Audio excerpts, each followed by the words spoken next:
there are certain regulations in our deen that came 15, 16, 17 years into the Quran. Quran came for 23 years. Some rules were revealed 16 years in, to the best generation ever. Hijab, for example, was revealed in the 16th year, arguably. Surah An-Nur. 16 years.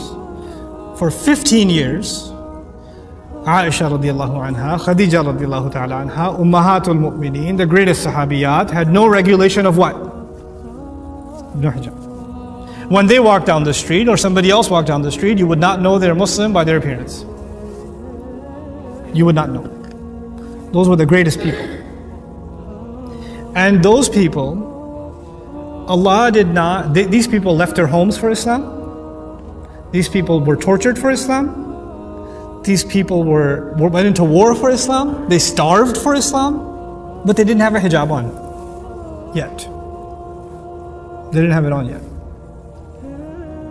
Why do you think that is? Why didn't Allah just send it from the beginning? Well, if you're a Muslim, take shahada, put a hijab on.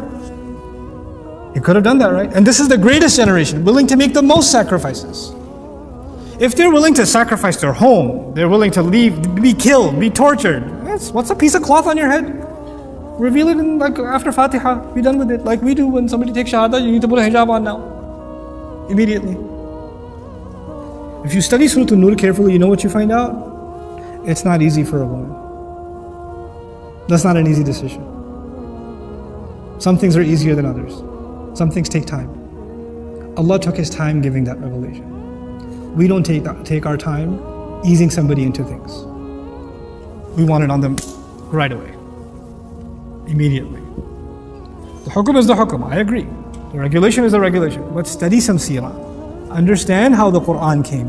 The Quran is not just a book of rules. It encapsulates the legacy of our Messenger sallallahu alaihi wasallam. How is Islam given? It's not just the rules. How were those rules given?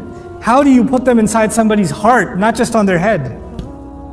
How do you do that? And by the way, when you try your way, force your girls, force somebody, what happens? What happens?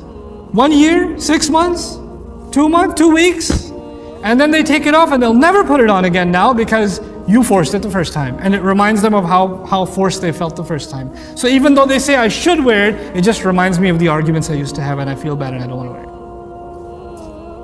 Backfires. Allah's way works, our way doesn't. Our way doesn't. We just want to mold people into a certain image.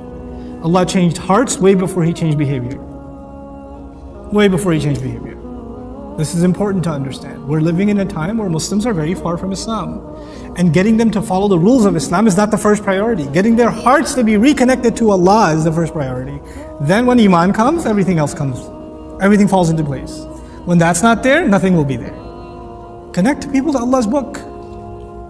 Connect people to 16 years worth of revelation. Not one ayah which you can't even quote. And you're behind that, because if that's not there, what Islam is there? Astaghfirullah. And I'm just picking one example of the hijab. There are plenty of other examples of things we make the biggest deal. That's the top priority. Nothing else matters when that's not the case. Goodness to your family is a big priority in our deen. We don't highlight that. Anyway.